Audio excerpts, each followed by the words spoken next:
ଅନ୍ତର୍ଦୟ ଯୋଜନାରେ ଗୃହ ନିର୍ମାଣ ୱାର୍କ ଅର୍ଡର ପାଇ ମନ୍ତ୍ରୀଙ୍କୁ ମିଠା ଖୁଆଇଲେ ହିତାଧିକାରୀ ମହିଳା। କୁଜଙ୍ଗ ବ୍ଲକ ରାହାମାଠାରେ ଆୟୋଜିତ ସଭାରେ ମାନ୍ୟବର ଶିଳ୍ପ ଓ ଦକ୍ଷତା ବିକାଶ ମନ୍ତ୍ରୀ ସମ୍ପଦ କୁମାର ସ୍ୱାଇଁ ଯୋଗଦେଇ ହିତାଧିକାରୀମାନଙ୍କୁ ଅନ୍ତର୍ଦୟ ଯୋଜନାର ଗୃହ ୱାର୍କ ଅର୍ଡର ଓ ଯୋଗ୍ୟ 3,500 ଟଙ୍କା ଭତ୍ତା ପାଇବାକୁ ଥିବା ହିତାଧିକାରୀମାନଙ୍କୁ ଭତ୍ତା କାର୍ଡ଼ ବଣ୍ଟନ କରିଥିଲେ। ତେବେ ପଣ୍ଡୁଆ ପଞ୍ଚାୟତର ଜଣେ ଅନ୍ତର୍ଦୟ ଯୋଜନାର ହିତାଧିକାରୀ ମହିଳା ଖୁସିରେ ୱାର୍କ ଅର୍ଡର ପାଇଥିବାରୁ ମନ୍ତ୍ରୀ ବିଡିଓ ଓ ଅତିଥିମାନଙ୍କୁ ମଞ୍ଚ ଉପରେ ମିଠା ଖୁଆଇ ସମସ୍ତଙ୍କ ଦୃଷ୍ଟି ଆକର୍ଷଣ କରିଥିଲେ।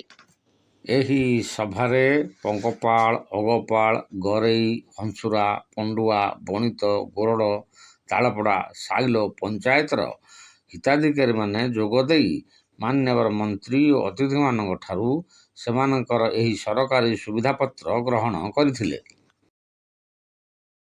Bureau report, news plus Odia.